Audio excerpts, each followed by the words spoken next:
le bénévolat, le mouvement associatif, c'est vraiment l'ADN de la Vendée. C'est aussi pour moi le grand secret de toutes les réussites vendéennes, qui est des Vendéens, des Vendéennes qui s'engagent pour les autres. Ça renforce notre cohésion sociale et aujourd'hui, vous savez, on a, par plusieurs études, par plusieurs observations, par l'expérience, on a montré qu'il y a un lien entre cette cohésion sociale et puis en même temps la compétitivité.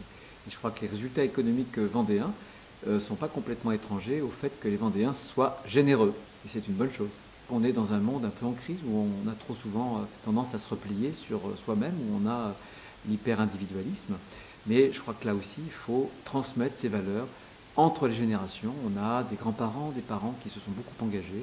Comment faire en sorte que demain, les jeunes Vendéens s'engagent aussi. Dans ce plan Vendée Double Cœur, on a plusieurs actions. On a une première action qui est consacrée aux familles, parce que le lieu de la transmission des valeurs, c'est d'abord les familles. Comment on peut faire participer les enfants, les parents, même les grands-parents, à des mêmes causes. On a fait un appel à projet. Il y a de nombreuses associations qui ont eu de belles idées.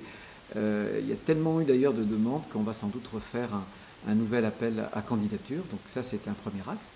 Il y a un deuxième axe pour les jeunes, les plus jeunes, notamment pour les collégiens. Il y a des collèges publics, privés, qui vont intégrer à l'enseignement cette idée de la pépinière de bénévoles, de responsables associatifs pour la Vendée de demain, communes, comment faire en sorte que dans les quartiers, dans les communes qui accueillent de plus en plus de nouveaux Vendéens, on puisse mieux se connaître et qu'on puisse, comment dirais-je, avoir des actions de voisinage.